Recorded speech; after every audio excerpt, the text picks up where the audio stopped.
ಆಕಾಶವಾಣಿ ಬಾಂಧನಿ ಪೂರಕ ಶಿಕ್ಷಣ ಕಾರ್ಯಕ್ರಮ. ಕಾರ್ಮಿಕ ಇಲಾಖೆಯಲ್ಲಿ ಕಟ್ಟಡ ಕಾರ್ಮಿಕರ ಮಕ್ಕಳಿಗೆ ಇರುವ ಸೌಲಭ್ಯ ಹಾಗೂ ಕಾರ್ಮಿಕ ಇಲಾಖೆಯ ಯೋಜನೆ ಕುರಿತಾಗಿ ಕಾರ್ಮಿಕ ಇಲಾಖೆಯ ಆಯುಕ್ತರು ಹಾಗೂ ಕಟ್ಟಡ ಕಾರ್ಮಿಕ ಮಂಡಳಿಯ ಸಿಇಒ ಅಕ್ರಂ ಪಾಷಾ ಅವರೊಂದಿಗೆ ಸಂವಾದ. ಕೇಳುಗರೆ, ನಮ್ಮ ಇಂದಿನ ಬಾಂಧನಿಯಲ್ಲಿ ನಾವು ಕಾರ್ಮಿಕ ಇಲಾಖೆಯಲ್ಲಿರತಕ್ಕಂಥ ವಿವಿಧ ಯೋಜನೆಗಳಿಗೆ ಸಂಬಂಧಪಟ್ಟಂಥ ಮಾಹಿತಿಯನ್ನು ಕೊಡುವುದರೊಟ್ಟಿಗೆ ಕಟ್ಟಡ ಕಾರ್ಮಿಕರ ಮಂಡಳಿಯಿಂದ ಕಾರ್ಮಿಕರ ಮಕ್ಕಳಿಗೆ ಇರತಕ್ಕಂಥ ವಿವಿಧ ಸೌಲಭ್ಯಗಳ ಒಟ್ಟಿಗೆ ಕಾರ್ಮಿಕ ಇಲಾಖೆ ಆಧುನೀಕರಣಗೊಳ್ತಾ ಇರೋದ್ರ ಬಗ್ಗೆನೂ ಕೂಡ ನಿಮಗೆ ವಿಶೇಷ ಮಾಹಿತಿಯನ್ನು ತಿಳಿಸ್ತಾ ಇದ್ದೀವಿ. ಇದನ್ನು ತಿಳಿಸೋದಕ್ಕೋಸ್ಕರವಾಗಿ ಇಂದು ನಮ್ಮೊಂದಿಗಿದ್ದಾರೆ ಕಾರ್ಮಿಕ ಇಲಾಖೆಯ ಆಯುಕ್ತರು ಮತ್ತು ಕಟ್ಟಡ ಕಾರ್ಮಿಕರ ಮಂಡಳಿಯ ಸಿಇಒ ಅಕ್ರಂ ಪಾಷಾ ಅವರು. ಅಕ್ರಂ ಪಾಷಾ ಅವರೇ, ನಮಸ್ಕಾರ ಹಾಗೂ ಸ್ವಾಗತ. ನಮಸ್ಕಾರ ಭಟ್ರೆ. ಕಾರ್ಮಿಕ ಇಲಾಖೆ ಅಂತಂದ ಕೂಡಲೇ ಇಲ್ಲಿ ಸಂಘಟಿತ ವಲಯನೂ ಇದೆ, ಅಸಂಘಟಿತ ವಲಯನೂ ಇದೆ. ಈ ಎರಡೂ ವಲಯಕ್ಕೆ ಸಂಬಂಧಪಟ್ಟಂತಹ ರೂಪಿತವಾದಂಥದ್ದು ಕಾರ್ಮಿಕ ಇಲಾಖೆ. ಈ ಕಾರ್ಮಿಕ ಇಲಾಖೆಯ ರೂಪುರೇಷೆಯೊಂದಿಗೇ ನಮ್ಮ ಇಂದಿನ ಕಾರ್ಯಕ್ರಮವನ್ನು ಪ್ರಾರಂಭ ಮಾಡೋಣ. ಹೇಗೆ ಆರಂಭ ಆಯಿತು, ಯಾವ ರೀತಿಯಲ್ಲಿ ಈ ಸಹಕಾರವನ್ನು ಕೊಡ್ತಾ ಇದೆ? ಕಾರ್ಮಿಕ ಇಲಾಖೆ ಒಂದು ಅತ್ಯಂತ ಹಳೆಯ ಇಲಾಖೆ. ಅಂದರೆ ಹೇಳಬೇಕಂದ್ರೆ ಸ್ವತಂತ್ರ ಪೂರ್ವದಲ್ಲಿ ಪ್ರಾರಂಭವಾದಂಥ ಇಲಾಖೆ ಆಗಿದೆ. ಸ್ವತಂತ್ರ ಪೂರ್ವದಲ್ಲಿ ಅಂದರೆ ಸ್ವತಂತ್ರ ಬರುವುದಕ್ಕಿಂತ ಮುಂಚೆನೇ ಈ ಒಂದು ಇಲಾಖೆಯನ್ನು ಪ್ರಾರಂಭಿಸಲಾಗಿದೆ. ಹಲವಾರು ಹೋರಾಟಗಳ ಪ್ರತಿಫಲವಾಗಿ ಈ ಕಾರ್ಮಿಕ ಇಲಾಖೆಗೆ ಒಂದು ಅಂಗಸಂಸ್ಥೆಗಳನ್ನು ಸಹ ಸೃಜಿಸಲಾಗಿದೆ. ಪ್ರಮುಖವಾಗಿ ನಮ್ಮ ಕಾರ್ಮಿಕ ಆಯುಕ್ತಾಲಯ ಇದೆ ಕಾರ್ಮಿಕ ಇಲಾಖೆ ಅಡಿಯಲ್ಲಿ. ಅದಾದ ನಂತರ ಹಲವಾರು ಮಂಡಳಿಗಳನ್ನು ರಚನೆ ಮಾಡಿದ್ದೇವೆ. ಸೊ ಈ ಒಂದು ಮಂಡಳಿಗಳಲ್ಲಿ ತೆಗೆದುಕೊಂಡಾಗ ಕಟ್ಟಡ ಮತ್ತು ಇತರೆ ಕಟ್ಟಡ ಕಾರ್ಮಿಕರ ಒಂದು ಕಲ್ಯಾಣ ಮಂಡಳಿಯನ್ನು ಸ್ಥಾಪಿಸಲಾಗಿದೆ. ಹಾಗೂ ಅಸಂಘಟಿತ ವಲಯಕ್ಕೆ ಸಂಬಂಧಿಸಿದಂತೆ ಅಸಂಘಟಿತ ಒಂದು ಕಾರ್ಮಿಕರ ಮಂಡಳಿಯನ್ನು ಸ್ಥಾಪಿಸಲಾಗಿದೆ. ಹಾಗೆ ಕಾರ್ಮಿಕರ ಕಲ್ಯಾಣ ಮಂಡಳಿ ಎಂದು ಸಹ ಸ್ಥಾಪಿಸಲಾಗಿದೆ. ಜೊತೆಗೆ ಫ್ಯಾಕ್ಟ್ರೀಸ್ ಆ್ಯಂಡ್ ಬಾಯ್ಲರ್ಸ್ ಇದು ಸಹ ನಮ್ಮ ವ್ಯಾಪ್ತಿಯಲ್ಲಿ ಬರುತ್ತೆ. ಹಾಗೂ ESI ಹಾಸ್ಪಿಟಲ್ಸ್ ಏನಿದೆ ಇದು ಸಹ ಕಾರ್ಮಿಕ ಇಲಾಖೆ ಅಡಿಯಲ್ಲಿ ಕೆಲಸವನ್ನು ನಿರ್ವಹಿಸ್ತಾ ಇದೆ. ಸೊ ಹೀಗೆ ಈ ಎಲ್ಲ ಒಂದು ಸಂಘಟಿತ ಮತ್ತು ಅಸಂಘಟಿತ ಕಾರ್ಮಿಕರಿಗೆ ಸಂಬಂಧಿಸಿದಂತೆ ನೋಡ್ಕೊಳ್ಳೋದಕ್ಕೆ ಇವತ್ತು ಇಲಾಖೆ ಬೃಹದಾಕಾರವಾಗಿ ಬೆಳೆದು ನಿಂತಿದೆ. ನೀವು ಆಯುಕ್ತರಾಗಿ ಹೇಳಿ, ಕಾರ್ಮಿಕರು ಸಾಮಾನ್ಯವಾಗಿ ಹೇಳ್ತಾ ಇರ್ತಾರೆ, ನಮ್ಮ ವ್ಯಾಜ್ಯಗಳನ್ನು ತೀರ್ಮಾನಿಸೋರು ಯಾರು, ನಾವು ಯಾರನ್ನು ಹೋಗಿ ಭೇಟಿ ಮಾಡಿದರೆ ನಮಗೆ ಒಂದು ಪರಿಹಾರ ಸಿಗುತ್ತೆ, ಅವರಿಗೆ ವೇತನದ ಸಮಸ್ಯೆ ಇರ್ಬೋದು, ಇಲ್ಲ ಔದ್ಯೋಗಿಕ ಕ್ಷೇತ್ರದಲ್ಲಿ ಅವರಿಗಿರುವಂತಹ ಸಮಸ್ಯೆಗಳಿರ್ಬೋದು, ಇಲ್ಲ ಅವರದ್ದೇ ಆದಂಥ ವೇಜ್ ಪ್ರಾಬ್ಲಮ್ ಇರ್ಬೋದು. ಈ ಎಲ್ಲ ಪ್ರಾಬ್ಲಮ್ಗಳನ್ನು ಸಾಲ್ವ್ ಮಾಡೋದಕ್ಕೆ ಅಂತ ತಾವು ಯಾವ ರೀತಿಯ ಯೋಜನೆಯನ್ನು ಹಮ್ಮಿಕೊಂಡಿದ್ದೀರಿ? ನಾನು ಬಂದು 1 ವರ್ಷ ಆಯಿತು. ಕಳೆದ 1 ವರ್ಷದಲ್ಲಿ ನನ್ನ ಅನುಭವದ ಪ್ರಕಾರ ಇಲ್ಲಿ ಹಲವಾರು ವ್ಯಾಜ್ಯಗಳು ಪೆಂಡಿಂಗ್ ಇತ್ತು. ಅಂದರೆ ಕೋವಿಡ್ ಸಂದರ್ಭದಲ್ಲಿ ಸಹ ಸ್ವಲ್ಪ ನಾವು ಯಾವುದೇ ಒಂದು ವ್ಯಾಜ್ಯಗಳನ್ನು ಇತ್ಯರ್ಥಪಡಿಸೋದಕ್ಕಾಗಲಿಲ್ಲ. ಇದನ್ನೆಲ್ಲ ಮನಗಂಡಂಥ ನಮ್ಮ ಮಾನ್ಯ ಕಾರ್ಮಿಕ ಸಚಿವರು ಶಿವರಾಮ್ ಹೆಬ್ಬಾರ್ ಸಾಹೇಬರು ನಮಗೆ ಒಂದು ನಿರ್ದೇಶನವನ್ನು ನೀಡಿದರು. ಅಂದರೆ ನಮ್ಮಲ್ಲಿರುವಂತಹ ಸುಮಾರು ಅರ್ಜಿಗಳು ಬಾಕಿ ಇದೆ. ಪ್ರತಿ ದಿವಸ ನನಗೆ ಕಾಲ್ ಬರ್ತಾ ಇರುತ್ತೆ ನನ್ನ ಫೋನ್ಗೆ. ಆದ್ದರಿಂದ ಇದನ್ನು ನೀವು ಇತ್ಯರ್ಥಪಡಿಸಬೇಕು, ಇದನ್ನು ಯಾವುದಾದ್ರೂ ಒಂದು ಸಮರೋಪಾದಿಯಲ್ಲಿ ನೀವು ಕೆಲಸವನ್ನು ಮಾಡಿ ಈ ಒಂದು ವ್ಯಾಜ್ಯಗಳನ್ನು ನೀವು ವಿಲೇವಾರಿ ಮಾಡಬೇಕು ಅಂತ ನಮಗೆ ಟಾರ್ಗೆಟನ್ನು ಕೊಟ್ಟಿದ್ರು.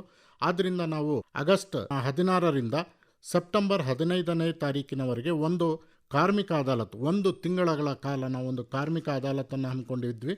ಈ ಕಾರ್ಮಿಕ ಅದಾಲತಲ್ಲಿ ನಮಗೆ ಕಾರ್ಮಿಕ ಅದಾಲತ್ಗಿಂತ ಮುಂಚೆ 1,76,000 ಅರ್ಜಿಗಳು ಬಾಕಿ ಇತ್ತು.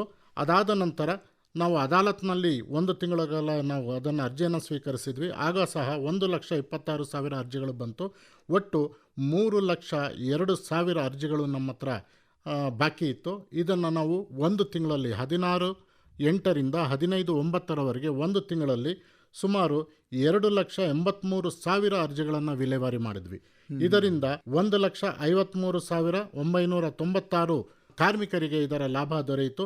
ಸುಮಾರು 89 ಕೋಟಿ ಮೊತ್ತವನ್ನು ನಾವು ಪಾವತಿಯನ್ನು ಮಾಡಿದ್ದೇವೆ. ಅಂದರೆ ಕಾರ್ಮಿಕರಿಗೆ ಏನು ತಲುಪಬೇಕಾಗಿತ್ತು ಆ ಸೌಲಭ್ಯವನ್ನು ಅವರಿಗೆ ತಲುಪಿಸಿದ್ದೇವೆ. ಮತ್ತು ಇದು ನಿರಂತರವಾಗಿ ನಡಿಬೇಕು ಅಂತ ಈಗಾಗಲೇ ನಾವು ಡೈರೆಕ್ಷನನ್ನು ಕೊಟ್ಟಿದ್ದೇವೆ. ಇನ್ನು ಮುಂದೆ ಪ್ರತಿ ತಾಲ್ಲೂಕಲ್ಲಿ 1 ತಿಂಗಳಲ್ಲಿ 1 ದಿವಸ ಇಂಥ ಒಂದು ಕಾರ್ಯಕ್ರಮ ಮುಂದುವರಿಯುತ್ತೆ. ಇದರಿಂದ ಈ ಹಿಂದೆ ಇದ್ದಂಥ ಬಾಕಿಗಳು ಇರುವಂಥ ಅರ್ಜಿಗಳು ಡಿಸ್ಪೋಸ್ ಆಗುತ್ತೆ. ಮುಂದೆ ಹೆಚ್ಚು ಪೆಂಡೆನ್ಸಿ ಇರದ ಹಾಗೆ ಜನರಿಗೆ ತ್ವರಿತವಾಗಿ ನ್ಯಾಯ, ಜಸ್ಟಿಸ್ ಡಿಲೇಡ್ ಜಸ್ಟಿಸ್ ಡಿನೈಡ್ ಅಂತಾರೆ, ಆ ರೀತಿ ಆಗಬಾರ್ದು.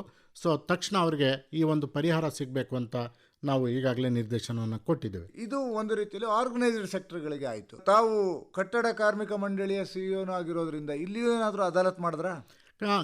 ಇಲ್ಲೂ ಸಹ ನಮ್ಮಲ್ಲಿ ನಾನು ಅದನ್ನೇ ಇಲ್ಲಿ ಬಂದಾಗ 2 ವರ್ಷಗಳಿಂದ ಸುಮಾರು ಪೆಂಡೆನ್ಸಿಯನ್ನು ಇದನ್ನೆಲ್ಲ ನಾವು ಒಂದು ಅದಾಲತಲ್ಲಿ ತೆಗೆದುಕೊಂಡು ಇಲ್ಲಿಯೂ ಸಹ ಸುಮಾರು ಅರ್ಜಿಗಳನ್ನು ನಾವು ಡಿಸ್ಪೋಸ್ ಮಾಡಿದ್ವಿ. ಅಂದರೆ ಇಲ್ಲಿ ಇದ್ದಂಥ ಒಂದು ಅಗಾಧವಾದಂಥ ಏನು ಪೆಂಡೆನ್ಸಿ ಅದನ್ನು ಕ್ಲಿಯರ್ ಮಾಡಿಸಿ ಇಲ್ಲಿದ್ದಂತಹ ಎಲ್ಲ ಸೌಲಭ್ಯಗಳನ್ನು ಅವರಿಗೆ ನೀಡಿದ್ವಿ. ಇಲ್ಲಿಯೂ ಸಹ ಸುಮಾರು 45 ಕೋಟಿಗಳಷ್ಟು ಹಣವನ್ನು ಆ ಒಂದು ನಮ್ಮ ಫಲಾನುಭವಿಗಳಿಗೆ ನಾವು ಟ್ರಾನ್ಸ್ಫರ್ ಮಾಡಿದ್ದೀವಿ. ಅವರಿಗೆ ಹಣ ಹೋಗದೆ ಹಾಗೆ ನಿಂತಿತ್ತು, ಅವರ ಬಳಿಯನ್ನು ನಮ್ಮ ಬ್ಯಾಂಕ್ಗಳಲ್ಲಿ ಅಥವಾ ನಮ್ಮ ಬೇರೆ ಬೇರೆ ಸ್ಟೇಜಲ್ಲಿ ಹಾಲ್ಟ್ ಆಗಿತ್ತು. ಅದನ್ನು ಎಲ್ಲ ಡಿಸ್ಪೋಸ್ ಮಾಡಿಸಿ ಅದರಲ್ಲೂ ಪ್ರಮುಖವಾಗಿ ವಿದ್ಯಾರ್ಥಿಗಳಿಗೆ ವಿದ್ಯಾರ್ಥಿ ವೇತನ, ಮದುವೆ ಧನ ಸಹಾಯ, ಗೃಹಲಕ್ಷ್ಮಿ ಬಾಂಡ್ ಕೊಡ್ತೀವಿ, ಪಿಂಚಣಿ ಯೋಜನೆ, ಹಾಗೆ ಹೆಲ್ತ್ ಬೆನಿಫಿಟ್ಸನ್ನು ಕೊಡ್ತೀವಿ. ಇವೆಲ್ಲ ಬಾಕಿ ಇತ್ತು. ಇದನ್ನೆಲ್ಲ ಸಹ ನಾನು ಸುಮಾರು 45 ಕೋಟಿಗಳಷ್ಟು ಹಣವನ್ನು ಈ ಒಂದು ಕಾರ್ಮಿಕರಿಗೆ ವರ್ಗಾವಣೆ ಮಾಡೋದರಲ್ಲಿ ಯಶಸ್ವಿಯಾಗಿದ್ದೇವೆ. ಈಗ ಇವೆಲ್ಲವನ್ನು ಕೂಡ ವ್ಯಾಜ್ಯದಲ್ಲಿ ಇತ್ಯರ್ಥ ಮಾಡಿದ್ದು ಆಗೋಯ್ತು ಅಕ್ರಮ್ ಪಾಷಾ ಅವರೇ. ಈಗ ವ್ಯಾಜ್ಯಗಳನ್ನು ಬಿಟ್ಟು ಸೌಲಭ್ಯದ ಕಡೆ ಬರೋಣ. ಯಾವ್ಯಾವ ರೀತಿಯ ಸೌಲಭ್ಯಗಳನ್ನು ನೀವು ಕಟ್ಟಡ ಕಾರ್ಮಿಕ ಮಂಡಳಿಯಿಂದ ಇರ್ಬೋದು, ಇಲ್ಲ ಕಾರ್ಮಿಕ ಇಲಾಖೆಯಿಂದ ಇರ್ಬೋದು, ನಮ್ಮ ಕಾರ್ಮಿಕರಿಗೆ ಕೊಡ್ತಾ ಇದ್ದೀರಿ? ಈಗ ಪ್ರಮುಖವಾಗಿ ನಮ್ಮ ಕಟ್ಟಡ ಕಾರ್ಮಿಕ ಮಂಡಳಿ ತುಂಬ ಹಣಕಾಸಿನ ವಿಚಾರದಲ್ಲಿ ನೋಡಿದಾಗ ತುಂಬ ಸದೃಢವಾಗಿದೆ.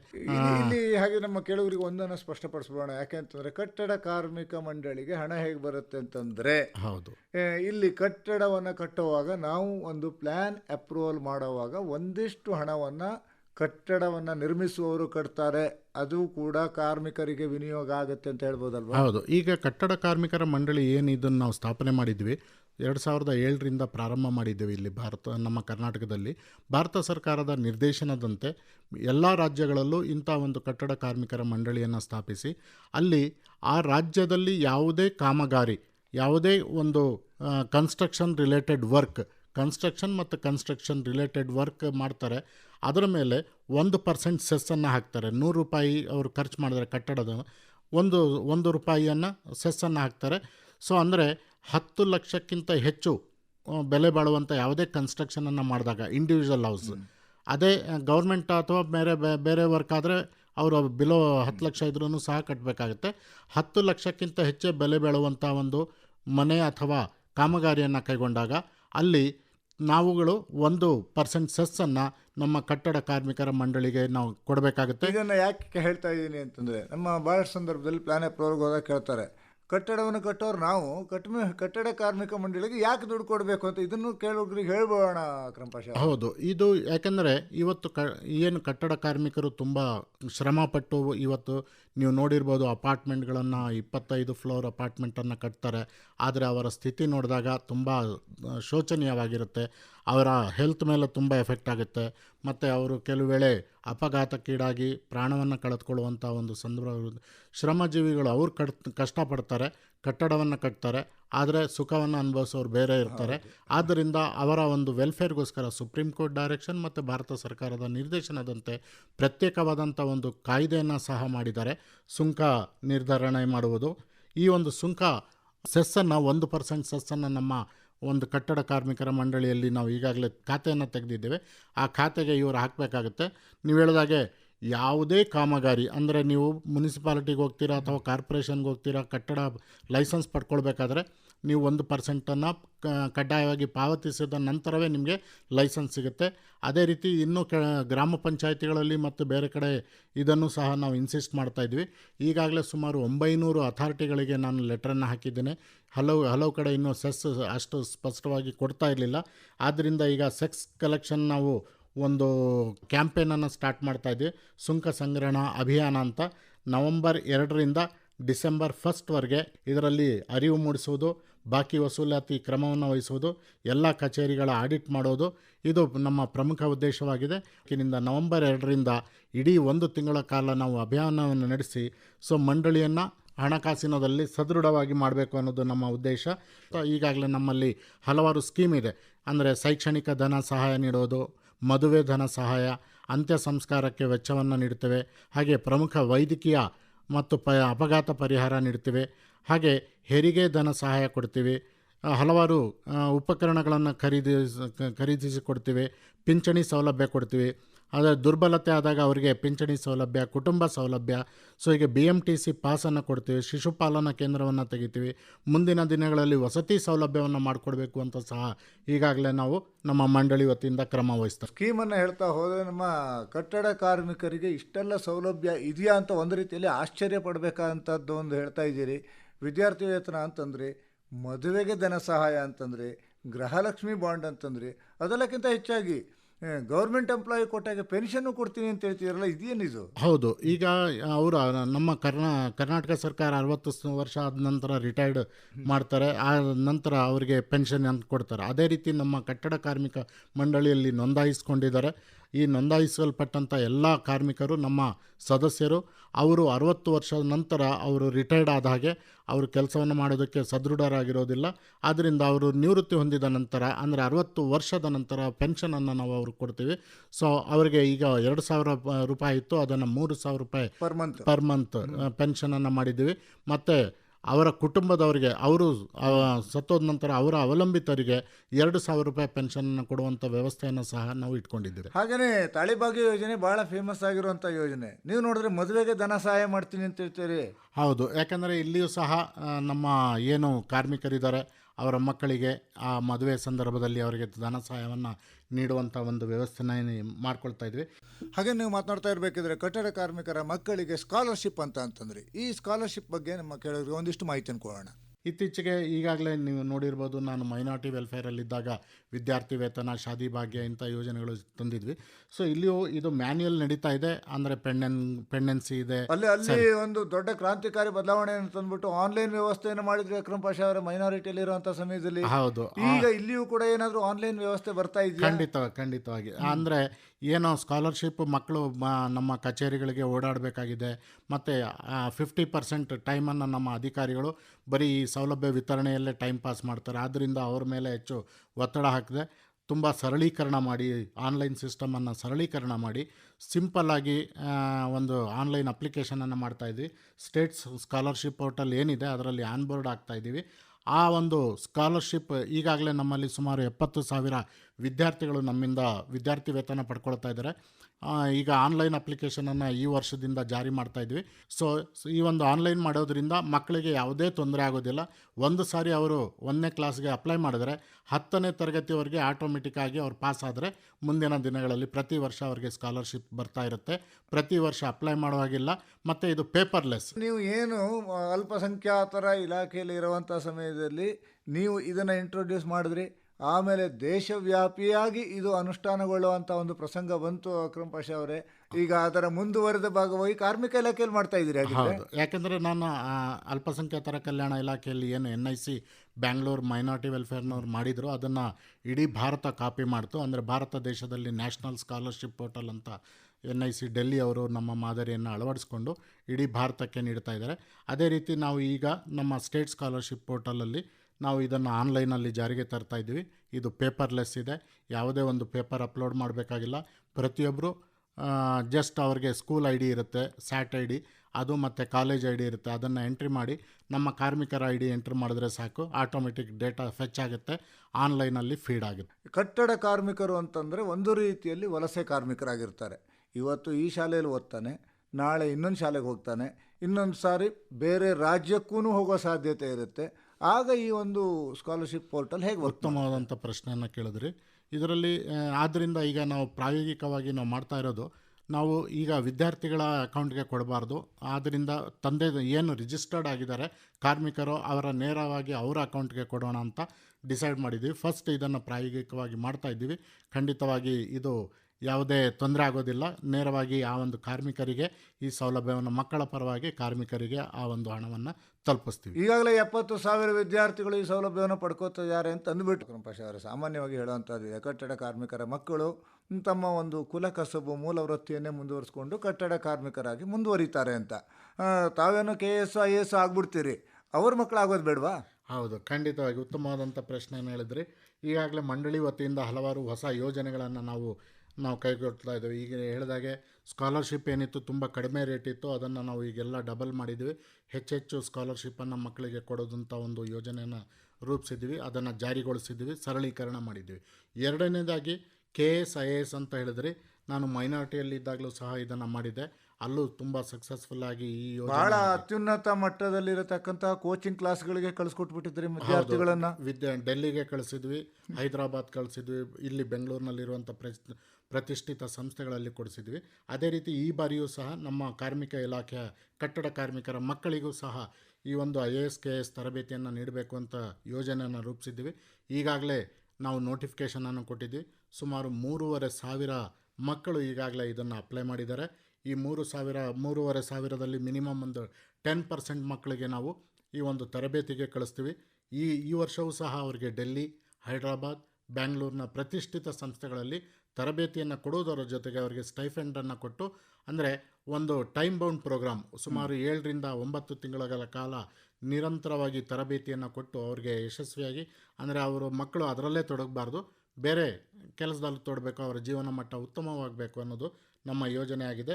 ಇದನ್ನು ಯಶಸ್ವಿಯಾಗಿ ಜಾರಿಗೊಳಿಸ್ತಾ ಇದ್ದೀವಿ. ಬ್ರೆಡ್ ಆ್ಯಂಡ್ ಬಟರ್ಗೆ ದಿನಕ್ಕೆ ಒದ್ದಾಡ್ತಾರೆ ನಮ್ಮ ಕಟ್ಟಡ ಕಾರ್ಮಿಕರು ಅಂತ ಹೇಳ್ತಾ ಇದ್ರಿ, ಅಸಂಘಟಿತ ವಲಯದವರು ಅಂತ ಹೇಳ್ತಾ ಇದ್ರಿ.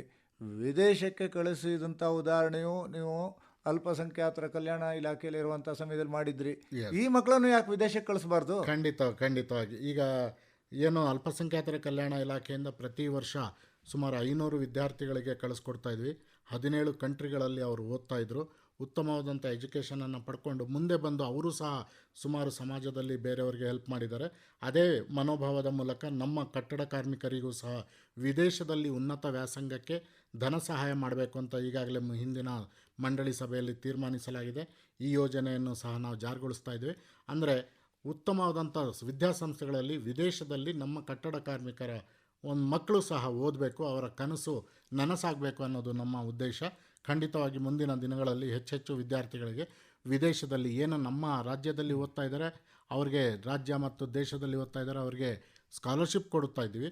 ಅದೇ ಸ್ಕಾಲರ್ಶಿಪ್ಪನ್ನು ಎಕ್ಸ್ಟೆಂಡ್ ಮಾಡಿ ವಿದೇಶದಲ್ಲಿಯೂ ಓದುವ ಹಾಗೆ ಅವ್ರಿಗೆ ಕ್ರಮವನ್ನು ವಹಿಸ್ತಾ ಇದ್ದೀವಿ. ಹಾಗಿದ್ರೆ ನಮ್ಮ ಅಸಂಘಟಿತ ವಲಯದ ಕಟ್ಟಡ ಕಾರ್ಮಿಕರ ಸಂಖ್ಯೆ ಕರ್ನಾಟಕದಲ್ಲಿ ಎಷ್ಟಿದೆ? ಸೊ ಇಲ್ಲಿ ಸುಮಾರು ಈಗ ನಮ್ಮ ಎಸ್ಟಿಮೇಟೆಡ್ ಪ್ರಕಾರ ಈಗ 1,80,00,000 ಅಸಂಘಟಿತ ವಲಯದಲ್ಲಿ ಕಾರ್ಮಿಕರಿದ್ದಾರೆ ನಮ್ಮ ಕರ್ನಾಟಕದಲ್ಲಿ. ಸುಮಾರು ಕ್ಯಾಟಗರೀಸ್ ಬರುತ್ತೆ. ಅದರಲ್ಲಿ ಈ ಕಾರ್ಮಿಕರು ಹೆಚ್ಚಾಗಿದ್ದಾರೆ. ಆದರೆ ಇವರಿಗೆ ಯಾವುದೇ ಸೌಲಭ್ಯಗಳು ಅಷ್ಟು ಸಿಗ್ತಾ ಇಲ್ಲ, ಜೊತೆಗೆ ಯಾವುದೇ ರೀತಿಯಾದಂಥ ಸೇವಾ ಭದ್ರತೆಗಳು ಇವರಿಗೆ ಇಲ್ಲ. ಆದ್ದರಿಂದ ಮೊನ್ನೆ ನೀವು ನೋಡಿರ್ಬೋದು, ಇದರಲ್ಲಿ ಅಸಂಘಟಿತ ವಲಯ ಅಂದರೆ ನಮ್ಮ ಕೃಷಿ ಕಾರ್ಮಿಕರಿದ್ದಾರೆ, ಸಣ್ಣ ಮತ್ತು ಅತಿ ಸಣ್ಣ ರೈತರು, ಮೀನುಗಾರರು, ಪಶುಸಂಗೋಪನಾಗಾರರು, ನೇಕಾರರು, ಬಡಿಗ, ಆಶಾ ಕಾರ್ಯಕರ್ತರು, ಫೋಟೋಗ್ರಾಫರ್ಸ್, ಕ್ಷೌರಿಕರು, ತರಕಾರಿ ಮಾರುವವರು, ಹಣ್ಣು ಮಾರಾಟಗಾರರು, ಮನೆ ಕೆಲಸದವರು ಅಂದರೆ ಡೊಮೆಸ್ಟಿಕ್ ಸರ್ವೆಂಟ್ ಅಂತ ಹೇಳ್ತೀವಿ, ಪತ್ರಿಕೆ ಮಾರಾಟಗಾರರು, ಚಾಲಕರು, ಕೂಲಿ ಕಾರ್ಮಿಕರು, ಅದೇ ರೀತಿ ಬೀದಿ ವ್ಯಾಪಾರಿಗಳು, ಅಂಗಡಿ ಚರ್ಮ ಕೈಗಾರಿಕಾ ಕಾರ್ಮಿಕರು, ಆನ್ಲೈನ್ ಸೇವಾ ಕಾರ್ಮಿಕರು, ಟೈಲರ್ಗಳು, ಹೋಟೆಲ್ ಕಾರ್ಮಿಕರು, ಬೇಕರಿ ವ್ಯವಸ್ಥಾಪಕರು, ವಲಸೆ ಕಾರ್ಮಿಕರು, ಮೆಕ್ಯಾನಿಕ್ಗಳು, ಹೀಗೆ ಹಲವಾರು ಕ್ಯಾಟಗರೀಸ್ ಇದೆ. ಸುಪ್ರೀಂ ಕೋರ್ಟ್ ಮೊನ್ನೆ ಡೈರೆಕ್ಷನ್ ಕೊಟ್ಟಿದೆ. ಇವರಿಗೆಲ್ಲ ಡೇಟಾಬೇಸ್, ಒಂದು ನ್ಯಾಷನಲ್ ಡೇಟಾಬೇಸನ್ನು ಮಾಡಿ, ಇದರ ಒಂದು ಅನ್ಆರ್ಗನೈಸ್ಡ್ ಏನು ವರ್ಕರ್ಸ್ ಇದ್ದಾರೆ ಅವ್ರದ್ದು ಡೇಟಾಬೇಸನ್ನು ಕ್ರಿಯೇಟ್ ಮಾಡಿ ಅವರಿಗೆ ಸೌಲಭ್ಯಗಳನ್ನು ನೀಡಬೇಕು ಅಂತ ಡೈರೆಕ್ಷನ್ ಕೊಟ್ಟಿದೆ. ಇದರ ಅಂಗವಾಗಿ ಈ ಶ್ರಮ್ ಒಂದು ಯೋಜನೆಯನ್ನು ಜಾರಿಗೆ ತಂದಿದೆ. ಸುಮಾರು 38 ಕೋಟಿ ಅಸಂಘಟಿತ ವಲಯದ ಕಾರ್ಮಿಕರು ನಮ್ಮ ಭಾರತದಲ್ಲಿ ದೇಶವ್ಯಾಪಿ 38 ಕೋಟಿ ಇದೆ ಎನ್ನುವಂಥ ಒಂದು ಅಂದಾಜು ಮಾಡಲಾಗಿದೆ. ಆದ್ದರಿಂದ ಇವರ ಡೇಟಾಬೇಸನ್ನು ಪ್ರಾರಂಭ ಮಾಡಿ ಅಂತ ಡೈರೆಕ್ಷನ್ ಕೊಟ್ಟಿದೆ. ಆದ್ದರಿಂದ ಭಾರತ ಸರ್ಕಾರ ಆನ್ಲೈನ್ ಪೋರ್ಟಲನ್ನು ಮಾಡಿದೆ. ಇವರುಗಳಿಗೆ ನಾವು ಈಗಾಗಲೇ ನಮ್ಮಲ್ಲಿ ಇರುವಂತಹ CSC ಸೆಂಟರ್, ಸಾಮಾನ್ಯ ಸೇವಾ ಕೇಂದ್ರಗಳು ಪ್ರತಿ ಗ್ರಾಮ ಪಂಚಾಯಿತಿ ಮಟ್ಟದಲ್ಲಿದೆ. ಈ CSC ಕೇಂದ್ರಗಳಿಗೆ ಭೇಟಿ ನೀಡಿ ಇವರು ಈ ಒಂದು ಕಾರ್ಡ್ಗಳನ್ನು ಮಾಡಿಸ್ಕೊಳ್ಬೇಕು ಅಂತ ಈಗಾಗಲೇ ನಾವು ನೋಟಿಫಿಕೇಷನನ್ನು ಕೊಟ್ಟಿದ್ದೇವೆ, ನಾವು ಅಪೀಲ್ ಮಾಡಿದ್ದೀವಿ. ನಮ್ಮ ಹತ್ರ ಈಗಾಗಲೇ ಡೇಟಾ ಸಹ ಅವೈಲಬಲ್ ಇದೆ. ಅಸಂಘಟಿತ ವಲಯದ ಸುಮಾರು 11 ಕ್ಯಾಟಗರಿಯ 15 ಲಕ್ಷ ಡೇಟಾ ನಮ್ಮ ಹತ್ರ ಇದೆ. ನರೇಗಾದ ಸುಮಾರು 40 ಲಕ್ಷ ಡೇಟಾ ನರೇಗಾದ ನಮ್ಮ ಹತ್ರ ಇದೆ. ಹಾಗೆ ಚರ್ಮ ಮಾಡುವಂಥ ಮೆಕ್ಯಾನಿಕ್ಗಳಾಗಿರ್ಬೋದು, ಬೇರೆ ಬೇರೆ ಸುಮಾರು ನಮ್ಮ ಹತ್ರ ಈಗ 1 ಕೋಟಿಯಷ್ಟು ಡೇಟಾ ರೆಡಿ ಇದೆ. ನಾವು ಅದನ್ನು ಅಪ್ಲೋಡ್ ಮಾಡ್ತಾ ಇದ್ದೀವಿ. ಹಾಗೆ ರಿಜಿಸ್ಟ್ರೇಷನ್ ಸಹ ಮಾಡ್ತಾ ಇದ್ದಾರೆ ಈಗ ಆನ್ಲೈನ್. ಈಗ ರಿಜಿಸ್ಟ್ರೇಷನ್ ಅಂತ ಹೇಳಿಬಿಟ್ರಿ, ನಾವೊಬ್ಬ ಅಸಂಘಟಿತ ವಲಯದ ಕಟ್ಟಡ ಕಾರ್ಮಿಕ ಇರ್ಬೋದು, ಅದಕ್ಕೂ ಹೆಚ್ಚಾಗಿ ಮನೆಗೆಲಸದವ್ರದ್ದು ಲೆಕ್ಕನೇ ಸಿಗೋದಿಲ್ಲ ಪ್ರಕಾಶ್ ಅವರೇ, ಅವರೆಲ್ಲ ರಿಜಿಸ್ಟ್ರೇಷನ್ ಮಾಡ್ಕೋಬೇಕು ಅಂತಂದ್ರೆ ಏನು ಮಾಡಬೇಕು? ವೆರಿ ಸಿಂಪಲ್ ಆಗಿ ಈಗಾಗಲೇ ನಮ್ಮ ಕರ್ನಾಟಕ ಸರ್ಕಾರ ಲಾಸ್ಟ್ ಟೈಮ್ ನಾವು 2,000 ರೂಪಾಯಿ ಅವರಿಗೆ ಕೊಡುವಂಥ ಒಂದು ವ್ಯವಸ್ಥೆಯನ್ನು ಜಾರಿಗೆ ತಂದಾಗ ಅವರು ನಮ್ಮ ಹತ್ರ ರಿಜಿಸ್ಟರ್ ಮಾಡ್ಕೊಂಡಿದ್ದಾರೆ, ಅವರ ಡೇಟಾ ನಮ್ಮ ಹತ್ರ ರೆಡಿಲಿ ಅವೈಲಬಲ್ ಇದೆ. ಆ ಎಂಟೈರ್ ಡೇಟಾವನ್ನು ನಾವು ಆ ಪೋರ್ಟಲ್ಗೆ ಅಪ್ಲೋಡ್ ಮಾಡ್ತೀವಿ. ಮುಂದಿನ ದಿನಗಳಲ್ಲಿ ಇದು ಆ ಒಂದು ಡೇಟಾಬೇಸ್ನ ಭಾಗವಾಗುತ್ತೆ. ಇವ್ರಿಗೆ ನಾಳೆ ಭಾರತ ಸರ್ಕಾರ ಯಾವುದೇ ಒಂದು ಸ್ಕೀಮನ್ನು ರೂಪಿಸಿದಾಗ ಇವ್ರಿಗೆ ಅದರ ಬೆನಿಫಿಟ್ ಸಿಗುತ್ತೆ. ಇವರು ರಿಜಿಸ್ಟ್ರೇಷನ್ ಮಾಡ್ಕೊಳ್ಬೇಕಾದ್ರೆ ಇಷ್ಟೇ, ಒಂದು ಆಧಾರ್ ಕಾರ್ಡ್ ಇರಬೇಕು, ಎರಡನೇದಾಗಿ ಬ್ಯಾಂಕ್ ಅಕೌಂಟ್ ಇರಬೇಕು. ಆಧಾರ್ ಕಾರ್ಡ್ ಮತ್ತು ಬ್ಯಾಂಕ್ ಅಕೌಂಟನ್ನು ತೆಗೆದುಕೊಂಡು CSC ಸೆಂಟರ್ಗಳಿಗೆ ಹೋದರೆ ಉಚಿತವಾಗಿ ಇವರಿಗೆ ರಿಜಿಸ್ಟ್ರೇಷನ್. CSC ಅಂತ ಅಂದ್ಬಿಟ್ರೆ ಆಯ್ತ್ರೆ, CSC ಅಂತಂದ್ರೆ ಏನು, ಅದು ಎಲ್ಲಿದೆ? ಈ ಪ್ರತಿಯೊಂದು ಗ್ರಾಮ ಪಂಚಾಯತಿ ಮಟ್ಟದಲ್ಲಿ ನಮ್ಮ ಒಂದು ಸಾಮಾನ್ಯ ಸೇವಾ ಕೇಂದ್ರ ಅಂತ ಇದೆ, ಅಲ್ಲಿ ಮಾಡಬಹುದು. ಮತ್ತು ಕೆಲವರು ಮೊಬೈಲ್ನಲ್ಲೂ ಇದನ್ನು ಸಹ ಈ ಒಂದು ಶ್ರಮ್ ಪೋರ್ಟಲ್ಗೆ ಹೋದರೆ ಇಂಡಿವಿಜುವಲ್ ಆಗಿ ಸಹ ಅದನ್ನು ಅಪ್ಲೋಡ್ ಮಾಡ್ಬೋದು. ನಾವು ಈಗಾಗಲೇ ನಮ್ಮ ವೆಬ್ಸೈಟಲ್ಲಿ ಅದ್ರ ಬಗ್ಗೆ ಮಾಹಿತಿಯನ್ನು ಹಾಕಿದ್ದೀವಿ, ನಮ್ಮ ಅನ್ಆರ್ಗನೈಸ್ಡ್ ಬೋರ್ಡ್ ಸೆಕ್ಟರ್ ವೆಬ್ಸೈಟಲ್ಲಿಯೂ ಹಾಕಿದ್ದೀವಿ.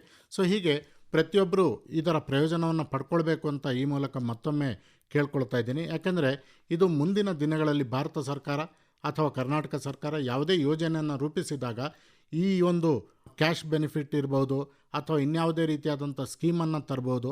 ಅದನ್ನು ಈ ಒಂದು ಡೇಟಾಬೇಸ್ ಯೂಸ್ ಮಾಡಿ ನಾವು ಮುಂದಿನ ದಿನಗಳಲ್ಲಿ ಸೌಲಭ್ಯವನ್ನು ನೀಡ್ತೇವೆ. ಆದ್ದರಿಂದ ಪ್ರತಿಯೊಬ್ಬರು ಈ ಒಂದು ಕ್ಯಾಟಗರಿಗೆ ಸಂಬಂಧಿಸಿದಂಥ ಎಲ್ಲ ಅರ್ಹ ಫಲಾನುಭವಿಗಳು ಇಲ್ಲಿ ರಿಜಿಸ್ಟ್ರೇಷನ್ ಮಾಡ್ಕೊಳ್ಳಿ ಅಂತ ಮತ್ತೊಮ್ಮೆ ಕೇಳ್ಕೊಳ್ಳಿ. ಈ ಕಾರ್ಯಕ್ರಮವನ್ನು ಕೇಳ್ತಾ ಇದ್ದಂಥ ಈ ಸಮಯದಲ್ಲೇ ಈ ರಿಜಿಸ್ಟ್ರೇಷನ್ ಮಾಡಿಕೊಂಡಿಲ್ಲ ಅಂತಂದರೆ ಅವರು ಇಮ್ಮಿಡಿಯೇಟಾಗಿ ಹತ್ತಿರದಲ್ಲಿರತಕ್ಕಂತಹ ಗ್ರಾಮ ಪಂಚಾಯಿತಿಯನ್ನು ಭೇಟಿ ಮಾಡಿದ್ರೆ ಅಲ್ಲಿ ರಿಜಿಸ್ಟ್ರೇಷನ್ ಮಾಡುವಂಥ ವ್ಯವಸ್ಥೆ ನಡೆಯುತ್ತೆ.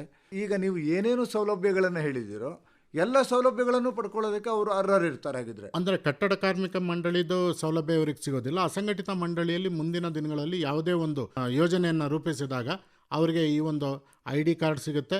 ಈ ಆಧಾರದ ಮೇಲೆ ಅವರಿಗೆ ಮುಂದಿನ ದಿನಗಳಲ್ಲಿ ಎಲ್ಲ ಸೌಲಭ್ಯಗಳು ಸಿಗುತ್ತೆ. ಉದಾಹರಣೆಗೆ ನಮ್ಮ ಕರ್ನಾಟಕ ಸರ್ಕಾರ ಈಗ 2,000 ರೂಪಾಯಿ ಅವರಿಗೆ ಹಣವನ್ನು ನೀಡುವಂಥ ಯೋಜನೆಯನ್ನು ಕೋವಿಡ್ ಸಂದರ್ಭದಲ್ಲಿ ಅದಕ್ಕೆ ಕೇಳ್ತಾ ಇರೋದು ನಾನು. ಈ ಒಂದು ರಿಜಿಸ್ಟ್ರೇಷನ್ ಕಾರ್ಡ್ ಇದ್ದರೆ ಮಾತ್ರ ಅಸಂಘಟಿತ ವಲಯಕ್ಕೆ ಯಾವುದೇ ಒಂದು ಉಪಯೋಗದ ಘೋಷಣೆಗಳು ಆಯಿತು ಅಂತಂದರೆ ಅದನ್ನು ಪಡ್ಕೊಳ್ಳೋದಕ್ಕೆ ಸಾಧ್ಯ ಆಗುತ್ತೆ. ಖಂಡಿತವಾಗಿ ರಿಜಿಸ್ಟ್ರೇಷನ್ ಇಲ್ಲ ಅಂದ್ರೆ ಕೊಡೋದಿಲ್ಲ. ನಾವು ಈ ಒಂದು ಕೋವಿಡ್ ಸಂದರ್ಭದಲ್ಲಿ ಮೊದಲನೇ ಅಲೆಯಲ್ಲಿ ಸುಮಾರು 22 ಲಕ್ಷ ಕಾರ್ಮಿಕರಿಗೆ 5,000 ರೂಪಾಯಿ ಅಂತ ಕೊಟ್ವಿ. ನೇರವಾಗಿ ಅವರ DBT ಮೂಲಕ ನೇರವಾಗಿ ಅವರ ಬ್ಯಾಂಕ್ ಖಾತೆ ಕೊಟ್ವಿ. ಸೊ ಅದೇ ರೀತಿ ಈ ಎರಡನೇ ಅಲೆಯಲ್ಲಿ 3,000 ರೂಪಾಯಿ ಅಂತೆ ಸುಮಾರು 20 ಲಕ್ಷ ಕಟ್ಟಡ ಕಾರ್ಮಿಕರಿಗೆ ಈಗಾಗಲೇ ನಾವು DBT ಮೂಲಕ ಹಣವನ್ನು ಕೊಟ್ಟಿದ್ದೇವೆ. ಹಾಗೆ ಅಸಂಘಟಿತ ವಲಯದ ನಮ್ಮ ಸುಮಾರು 15 ಲಕ್ಷ ಜನ ಇದರಲ್ಲಿ ಅಪ್ಲೈ ಮಾಡಿದ್ದಾರೆ. ಸೊ ಇವ್ರಿಗೂ ಸಹ 2,000ದಂತೆ ನಾವು ಪ್ರತಿಯೊಬ್ಬರಿಗೂ ಈ ಒಂದು ಹಣವನ್ನು ಅವರಿಗೆ ಕೊಡ್ತಾ ಇದ್ದೀವಿ. ಈ ಒಂದು ಅಸಂಘಟಿತ ವಲಯದಲ್ಲಿ ಇವತ್ತೇನು ಇದರಲ್ಲಿ ರಿಜಿಸ್ಟ್ರೇಷನ್ ಆಗ್ತಾರೆ ಅವ್ರಿಗೆಲ್ಲ ನಾಳೆ ಈ ಒಂದು ಪ್ರೈಮ್ ಮಿನಿಸ್ಟರ್ ಒಂದು ವಿಮಾ ಯೋಜನೆ ಏನಿದೆ, ಅದನ್ನು ಇನ್ಶೂರೆನ್ಸ್ ಸ್ಕೀಮ್ ಏನಿದೆ, ಅದು ಎಲ್ಲರಿಗೂ ವಿಸ್ತರಿಸಲಾಗುತ್ತೆ. ಜೊತೆಗೆ ಮುಂದಿನ ದಿನಗಳಲ್ಲಿ ಇಂಥ ಯಾವುದೇ ಒಂದು ಘೋಷಣೆ ಮಾಡಿದಾಗ ಅದರ ಫಲಾನುಭವಿಗಳಿಗೆ ನೇರವಾಗಿ ಅವರ ಅಕೌಂಟ್ಗಳಿಗೆ ಹಣವನ್ನು ನೀಡುವಂಥ ಕೆಲಸವನ್ನು ಸಹ ಮಾಡ್ತಾರೆ. ಯಾವುದೇ ರೀತಿ ಅಪಘಾತಗಳಾದಂಥ ಸಮಯ 2 ಲಕ್ಷ ಹಣ ಸಿಗುತ್ತೆ. ಅವರಿಗೆ ಅಂಗವೈಕಲ್ಯ ಏನಾದರೂ ಆದರೆ 1 ಲಕ್ಷ ಸಿಗುತ್ತೆ. ಇಂಥ ಒಂದು ಸೌಲಭ್ಯ ಇದರಲ್ಲಿ ಇದೆ. ಯಾವುದೇ ಪ್ರೀಮಿಯಂ ಕಟ್ಟಬೇಕಾಗಿಲ್ಲ, ಯಾಕಂದರೆ ಸರ್ಕಾರವೇ ಇದನ್ನು ಭರಿಸಿ. ಇವೆಲ್ಲವೂ ಕೂಡ ಸೌಲಭ್ಯಗಳನ್ನು ಕೊಟ್ಟಿದ್ದೀರಿ ಅಂತ ಹೇಳ್ತಾ ಇದ್ದೀರಿ. ಇವನ್ನ ತಿಳ್ಕೋಬೇಕು ಅಂತಂದ್ರೆ ಯಾವುದಾದ್ರೂ ಒಂದು ವೆಬ್ಸೈಟನ್ನು ಇಟ್ಟು ಆ ವೆಬ್ಸೈಟ್ಗೆ ಹೋದ್ರೆ ಸಿಗುತ್ತೆ ಅಂತ ಒಂದು ಹೇಳೋದಕ್ಕೆ ಸಾಧ್ಯ ಇದೆಯಾ? ಹೌದು. ಈಗ ನಮ್ಮ ಕಾರ್ಮಿಕ ಇಲಾಖೆ ಒಂದು ವಿವರಗಳನ್ನು ತಿಳ್ಕೊಳ್ಬೇಕಂದ್ರೆ ಲೇಬರ್ ಡಿಪಾರ್ಟ್ಮೆಂಟ್ ಕರ್ನಾಟಕ ಅಂತ ಹೊಡೆದ್ರೆ ಸಾಕು. ಲೇಬರ್ ಡಿಪಾರ್ಟ್ಮೆಂಟ್ ಕರ್ನಾಟಕ ವೆಬ್ಸೈಟ್ಗೆ ಹೋದ್ರೆ ಸಾಕು. ಅಲ್ಲಿ ನಮ್ಮಲ್ಲಿರುವಂಥ ಕಮಿಷನರೇಟ್ ಬಗ್ಗೆ ಮಾಹಿತಿ ಸಿಗುತ್ತೆ. ಅದೇ ರೀತಿ ಅನ್ಆರ್ಗನೈಸ್ಡ್ ಬೋರ್ಡ್ ಬಗ್ಗೆ ಸಿಗುತ್ತೆ, ವೆಲ್ಫೇರ್ ಬೋರ್ಡ್ ಬಗ್ಗೆ ಸಿಗುತ್ತೆ, ESI ಬಗ್ಗೆ ಸಿಗುತ್ತೆ, ಫ್ಯಾಕ್ಟ್ರೀಸ್ ಆ್ಯಂಡ್ ಬಾಯ್ಲರ್ಸ್ ಬಗ್ಗೆ ಸಿಗುತ್ತೆ. ಸೊ ಹೀಗೆ ಇಡೀ ಇಲಾಖೆಯ ಚಿತ್ರಣ ನಮ್ಮ ವೆಬ್ಸೈಟ್ನಲ್ಲಿದೆ. ಮತ್ತು ಲೇಟೆಸ್ಟ್ ಇನ್ಫಾರ್ಮೇಷನ್ ಸಹ ನಾವು ಅದರಲ್ಲಿ ಜೊತೆಗೆ ನಮ್ಮ ಹೆಲ್ಪ್ಲೈನ್ ಸಹ ಇದೆ. ಆ ಹೆಲ್ಪ್ಲೈನ್ ಸಹ ಉತ್ತಮವಾಗಿ ಕೆಲಸವನ್ನು ಮಾಡ್ತಾ ಇದೆ. ನಮ್ಮ ಹೆಲ್ಪ್ಲೈನಲ್ಲಿ ಯಾವುದೇ ಸಮಸ್ಯೆಗಳು ಬಂದಾಗ ಹೇಳ್ಕೊಳ್ಬೋದು. ಅವರಿಗೆ ಪ್ರಮುಖವಾಗಿ ಇದ್ದಂಥ ಸಮಸ್ಯೆಗಳು ಅಲ್ಲಿ ಪರಿಹಾರ ಮಾಡ್ತಾರೆ. ಆ ಹೆಲ್ಪ್ಲೈನ್ನಲ್ಲಿ ಹೆಲ್ಪ್ ತಗೋಬೇಕು ಅಂತಂದರೆ ಅವರ ಒಂದು ದೂರವಾಣಿ ಸಂಖ್ಯೆಯನ್ನು ಹೇಳ್ಬೋಣ. ಎಸ್, 155 214 24/7 ಹೆಲ್ಪ್ಲೈನ್ ಇದೆ. ಇದರಲ್ಲಿ ಎಲ್ಲ ರೀತಿಯಾದಂಥ ಮಾಹಿತಿ ಸಿಗುತ್ತೆ. ಹೆಚ್ಚಿನ ಮಾಹಿತಿಗಾಗಿ ನಿಮ್ಮ ಲೇಬರ್ ಆಫೀಸರ್ಸ್ ಮತ್ತು ಲೇಬರ್ ಇನ್ಸ್ಪೆಕ್ಟರ್ ಕಚೇರಿಗಳೇನಿದ್ದಾವೆ ಅವರುಗಳಿಗೆ ಭೇಟಿ ಮಾಡಿದ್ರೆ ನಿಮಗೆ ಇದರ ಹೆಚ್ಚಿನ ಮಾಹಿತಿ ಸಹ ಸಿಗುತ್ತೆ. ನಮ್ಮ ಎಲ್ಲ ಕಟ್ಟಡ ಕಾರ್ಮಿಕರ ಮಕ್ಕಳು ಇದರ ಸದುಪಯೋಗವನ್ನು ಪಡ್ಕೊಳ್ಳಿ, ಸೌಲಭ್ಯವನ್ನು ಪಡ್ಕೊಳ್ಳಿ, ಕಾರ್ಮಿಕ ಇಲಾಖೆ ಎಲ್ಲ ಸೌಲಭ್ಯಗಳನ್ನು ಪಡ್ಕೊಳ್ಳಿ ಅನ್ನೋ ಆಶಯದೊಂದಿಗೆ ನವೆಂಬರ್ ತಿಂಗಳಿನಲ್ಲಿ ನೀವು ಕಟ್ಟಡದ ಸೆಸ್ ಬಗ್ಗೆಯೂ ಕೂಡ ಬಹಳ ದೊಡ್ಡ ಆಂದೋಲನವನ್ನು ಮಾಡ್ತಾ ಇದ್ದೀರಿ. ಆ ಆಂದೋಲನದಲ್ಲಿ ಎಲ್ಲರೂ ಪಾಲ್ಗೊಂಡು ಸೆಸ್ಸನ್ನು ಕೊಡಲಿ ಅನ್ನೋ ಆಶಯದೊಂದಿಗೆ ಈ ಕಾರ್ಯಕ್ರಮವನ್ನು ಪ್ರತಿಯೊಬ್ಬರಿಗೂ ತಿಳಿಸಲಿ ಅನ್ನೋ ಉದ್ದೇಶದಿಂದ ಇದನ್ನು ನಾವು ಆಲ್ ಇಂಡಿಯಾ ರೇಡಿಯೋ ಬ್ಯಾಂಗ್ಳೂರು ಯೂಟ್ಯೂಬ್ನಲ್ಲೂ ಕೂಡ ಅಪ್ಲೋಡ್ ಮಾಡಿದ್ದೀವಿ. ಭಾಗವಹಿಸಿ ಮಾಹಿತಿ ನೀಡಿದ್ದಕ್ಕೆ ಧನ್ಯವಾದ. ನಮಸ್ಕಾರ.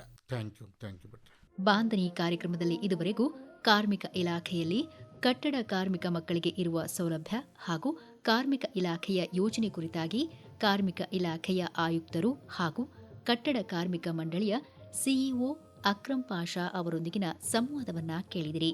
ಪ್ರಸ್ತುತಿ ಎಸ್ಆರ್ ಭಟ್. ಕಾರ್ಯಕ್ರಮ ಆಕಾಶ